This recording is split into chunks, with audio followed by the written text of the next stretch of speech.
नमस्कार, स्वागत है आप लोग का अपने चैनल राज सिंह क्लासेस में। और आज की क्लासेस में हम लोग Bihar board class 12 political science का 9th जो चैप्टर है आप लोग का वैश्वीकरण, उससे रिलेटेड काफ़ी इंपॉर्टेंट ऑब्जेक्टिव क्वेश्चंस को देखेंगे जो कि आपके आने वाले एग्जामिनेशन पॉइंट ऑफ व्यू से काफ़ी इंपॉर्टेंट है। तो चलिए शुरू करते हैं। शुरू करने से पहले मैं बताता हूँ आप लोग को चैप्टर 1 से लेकर 8 तक का वीडियो चैनल पर अपलोड है, chapter by chapter objective question का। तो आप लोग उन सभी वीडियोज़ को नहीं देखें तो जाकर प्लेलिस्ट चेक करें, वहाँ पर आप लोग आसानी से देख सकते हैं। चैप्टर 1 से लेकर 8 तक का हिस्ट्री का total chapter by chapter question जो है अपलोड है चैनल पे, तो आप लोग उन सभी वीडियोज़ को भी देख सकते हैं। आगे देखिए पहला नंबर सवाल को, वैश्वीकरण के बारे में कौन सा कथन सही है? वैश्वीकरण के बारे में कौन सा कथन सही है? आप लोग को option A B C D में से एक ऑप्शन जो सही है आप लोग को बताना है कौन सा ऑप्शन सही है, जल्दी से कमेंट करके।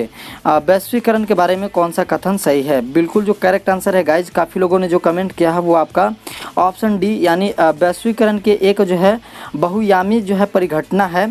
तो ये जो है ऑप्शन आप लोग को बिल्कुल करेक्ट है। वैश्वीकरण का जो है बारे में कौन सा कथन सही है? तो वैश्वीकरण के बारे में जो आपका वैश्वीकरण एक जो है बहुयामी परिघटना है, ये सही है, बिल्कुल आप लोग को याद रखना है। आगे देखिए सवाल नंबर यहाँ पे 2 को, B.S. नायपाल कौन थे? B.S. नायपाल कौन थे आप लोग को बताना है। Option A B C D में से कौन सा ऑप्शन सही है? गाइज यहाँ पे सही आंसर की बात करें तो बिल्कुल जो करेक्ट आंसर है ऑप्शन ए, बिल्कुल यहाँ पे करेक्ट आंसर है गाइज। नोबेल पुरस्कार विजेता, बिल्कुल B.S. नायपाल कौन थे? नोबेल पुरस्कार विजेता थे गाइज, आप लोग को याद रखना है। आगे देखिए 3 नंबर सवाल को, गिरमिटिया किसे कहा जाता है? गिरमिटिया किसे कहा जाता है? काफ़ी इंपॉर्टेंट सवाल है गाइज, और इसका सही जो आंसर है गाइज वो आपका ऑप्शन ए बिल्कुल करेक्ट हो रहा है यहाँ पे। तो जितने भी लोगों ने ऑप्शन ए कमेंट किया है बिल्कुल आप लोग करेक्ट हैं। अनुबंधित मजदूर को जो है आपका गिरमिटिया कहा जाता है, तो याद रखना है। आगे देखिए 4 नंबर सवाल को, इंग्लैंड का वर्तमान प्रधानमंत्री कौन है?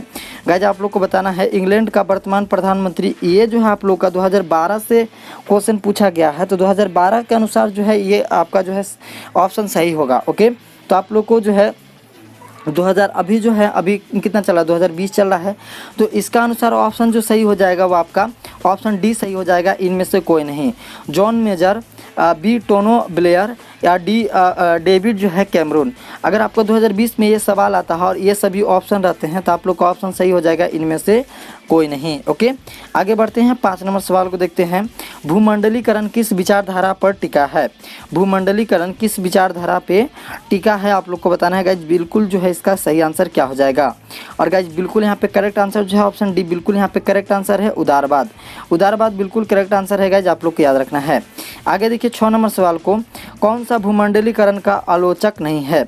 कौन भूमंडलीकरण का आलोचक नहीं है? बिल्कुल आपको बताना है क्या होगा सही answer, option A B C या डी, कौन सा जो है आप लोग को बताना है कौन भूमंडलीकरण का आलोचक नहीं है। तो यहाँ पे करेक्ट आंसर जो है गाइज आपका ऑप्शन डी मनमोहन सिंह, बिल्कुल करेक्ट आंसर है।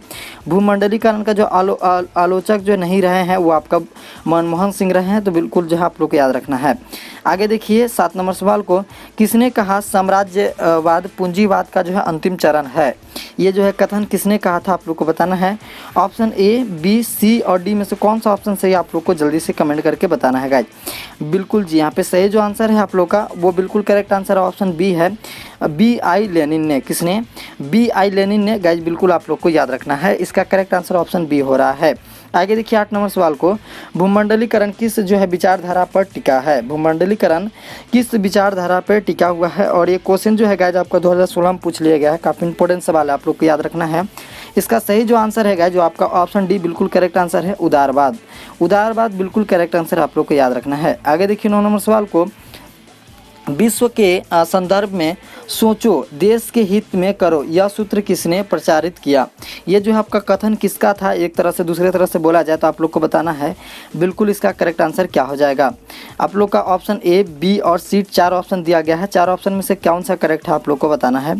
और गाइज यहाँ पे बिल्कुल करेक्ट आंसर जो है आपका ऑप्शन बी बिल्कुल करेक्ट है यहाँ पे, मनमोहन सिंह। किसने कहा था विश्व का संदर्भ में सोचो देश के हित में करो? ये आपका डॉक्टर मनमोहन सिंह ने कहा था, तो बिल्कुल याद रखना आप लोग को।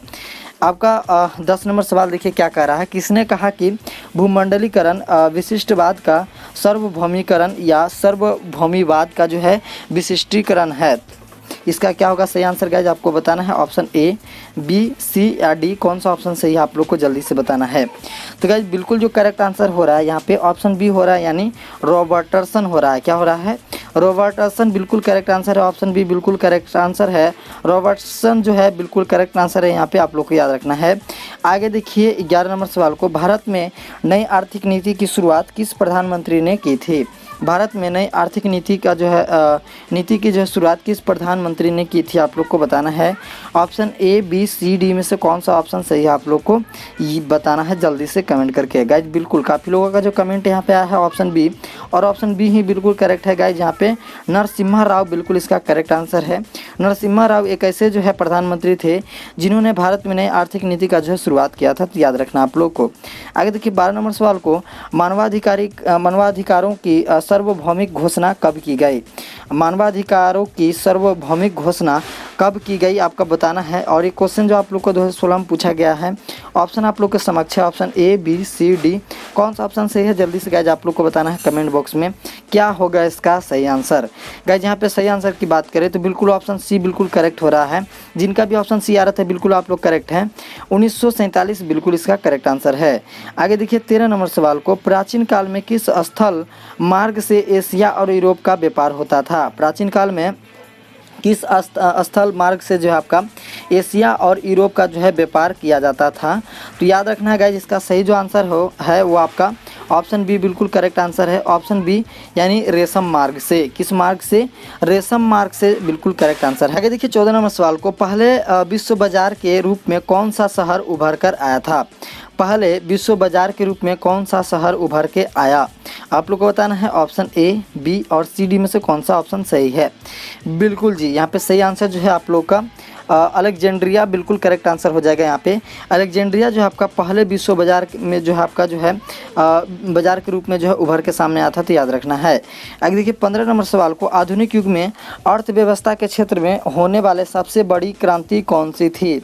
आधुनिक युग में अर्थव्यवस्था के क्षेत्र में होने वाले सबसे बड़ी क्रांति कौन सी थी, आप लोग को याद रखना है।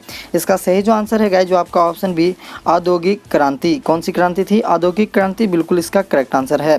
16 नंबर सवाल को देखिए, गिरमिटिया मजदूर बिहार के किस क्षेत्र से भेजे जाते थे? गिरमिटिया मजदूर बिहार के किस क्षेत्र से भेजे जाते थे? तो बिल्कुल इसका करेक्ट आंसर जो है गाइस आपका ऑप्शन बी पश्चिमी क्षेत्र बिल्कुल करेक्ट आंसर है, आप लोग को याद रखना है। आगे देखिए 17 नंबर सवाल, विश्व बाजार का विस्तार आधुनिक काल में किस समय से आरंभ हुआ? विश्व बाजार का जो है आपका विस्तार आधुनिक काल में किस समय से हुआ, आप लोग को बताना है जल्दी से कमेंट करके क्या होगा इसका सही आंसर। तो गाइस बिल्कुल जो करेक्ट आंसर है वो आपका 18वीं शताब्दी बिल्कुल करेक्ट आंसर है, आप लोग को याद रखना है 18वीं शताब्दी बिल्कुल करेक्ट आंसर है। आगे देखिए 18 नंबर सवाल को, विश्वव्यापी आर्थिक संकट किस वर्ष आरंभ हुआ? विश्वव्यापी आर्थिक संकट किस वर्ष आरंभ हुआ गाइस बताना है जल्दी से कमेंट करके। बिल्कुल जी, इसका सही आंसर बिल्कुल इसका ऑप्शन सी हो रहा है। जिनका भी ऑप्शन सी आ रहा है बिल्कुल करेक्ट है, यानी 1929 ईस्वी में। आगे देखिए 19 नंबर सवाल को, आर्थिक संकट मंदी के कारण यूरोप में कौन सी नई शासन प्रणाली का उदय हुआ? आर्थिक संकट यानी मंदी के कारण जो है यूरोप में कौन सा शासन का जो है प्रणाली का उदय हुआ था, आप लोग को बताना है। ऑप्शन सी बी आपका ऑप्शन बी सी डी में से कौन सा ऑप्शन सी आपको बताना है जल्दी से कमेंट करके। तो गाइस यहाँ पे बिल्कुल करेक्ट आंसर जो हो रहा है आपका ऑप्शन सी बिल्कुल करेक्ट हो रहा है। यहाँ पे फांसीवादी नाजीवादी शासन बिल्कुल करेक्ट आंसर है, आप लोग को याद रखना है। ये बढ़ते हैं अगले सवाल की तरफ और देखते हैं 20 नंबर सवाल को, ब्रिटेन वुड्स सम्मेलन किस वर्ष हुई? ब्रिटेन वुड्स सम्मेलन किस वर्ष हुई, आपको बताना है guys. Option A B C D में से कौन सा ऑप्शन सही है? बिल्कुल, और यहाँ पे सही जो आंसर है वो है आप लोग का ऑप्शन सी यानी 1944 में हुई थी ब्रिटेन वुड्स सम्मेलन, तो आप लोग को याद रखना है। अगला सवाल देखिए 21 नंबर सवाल, भूमंडलीकरण की शुरुआत किस दशक में हुई? भूमंडलीकरण का जो है आपका शुरुआत किस दशक में हुई थी, आप लोग को बताना है। तो गाइस बिल्कुल यहाँ पे करेक्ट आंसर जो है आपका ऑप्शन ए बिल्कुल करेक्ट है, यानी 1990 में। कब हुई थी? 1990 में भूमंडलीकरण की शुरुआत हुई थी, आप लोग को याद रखना है। आगे देखिए 22 नंबर सवाल को, द्वितीय महायुद्ध के बाद में यूरोप में कौन सी संस्था का उदय आर्थिक सुप्रभाव को समाप्त जो है करने के लिए हुआ? आपको बताना है द्वितीय महायुद्ध के बाद यूरोप में कौन सी संस्था का उदय आर्थिक सुप्रभावों को समाप्त करने के लिए हुआ। बिल्कुल इस आप लोग को बताना है option A B C D में से कौन सा ऑप्शन सही है, आप लोग को जल्दी से। तो यहाँ पे बिल्कुल करेक्ट आंसर जो है ऑप्शन सी बिल्कुल यहाँ पे करेक्ट है। आप ओपेक जो है बिल्कुल इसका करेक्ट आंसर है, ऑप्शन सी बिल्कुल यहाँ पे करेक्ट है। आगे देखिए 23 नंबर सवाल को, चीन में क्रांति कब हुई थी? चीन में क्रांति कब हुई थी गाइज, आप लोग को बताना है। चीन में क्रांति कब हुई थथी? Option A, B, C, D में से कौन सा ऑप्शन सही है आपको बताना है जल्दी से कमेंट करके। बिल्कुल जी, बिल्कुल यहाँ पे ऑप्शन ए जिनका भी आ रहा है बिल्कुल आप लोग करेक्ट हैं। 1949 में हुई थी। कब हुई थी? 1949 में हुई थी, आप लोग को याद रखना है। अगला सवाल देखिए 24 नंबर सवाल, अमेरिका का पता किसने लगाया? देखिए अमेरिका का पता किसने लगाया आपको बताना है जल्दी से कमेंट करके। अमेरिका का पता किसने लगाया? गाइज बिल्कुल यहाँ पे सही जो आंसर है आपका ऑप्शन सी बिल्कुल सही आंसर है आपका, कोलंबस ने। किसने? कोलंबस ने अमेरिका का पता लगाया था, तो याद रखना आप लोगों को। आगे देखिए 25 नंबर सवाल, IMF और विश्व बैंक ने काम करना शुरू किया। IMF और आपका विश्व बैंक ने काम करना शुरू किया, कब किया था आप लोग को बताना है। Option A, B, C, D में से कौन सा ऑप्शन सही है गाइज जल्दी से बताना आप लोगों को। और बिल्कुल यहाँ पे करेक्ट आंसर है गाइज आपका ऑप्शन बी, यानी 1947 ईस्वी में। कब हुआ था? 1947 ईस्वी में, आप लोग को बिल्कुल याद रखना है। आगे देखिए 26 नंबर सवाल, कॉर्न लॉ किस देश का कानून था? कॉर्न लॉ किस देश का कानून था आप लोग को बताना जल्दी से कमेंट करके। बिल्कुल option A, B, C, D में से कौन सा ऑप्शन सही है जल्दी से कमेंट करके बताना है। कॉर्न लॉ किस देश का कानून था? और गाइज बिल्कुल यहाँ पे करेक्ट आंसर जो है आपका ऑप्शन डी, ब्रिटेन का, बिल्कुल आप लोग को याद रखना है। तो गाइज आप लोग को चैप्टर 9 में इतना ही क्वेश्चन करके जाना है, इससे बाहर कोई भी क्वेश्चन नहीं आएगा। उम्मीद है वीडियो आप लोग को पसंद आया होगा। वीडियो अगर अच्छा लगा है तो वीडियो को लाइक करें, चैनल को सब्सक्राइब करें इसी तरह के वीडियो को देखने के लिए। मिलेंगे नेक्स्ट वीडियो में इसके अगले चैप्टर के जो है चुनिंदा ऑब्जेक्टिव क्वेश्चंस के साथ। तब तक के लिए जय हिंद, जय भारत।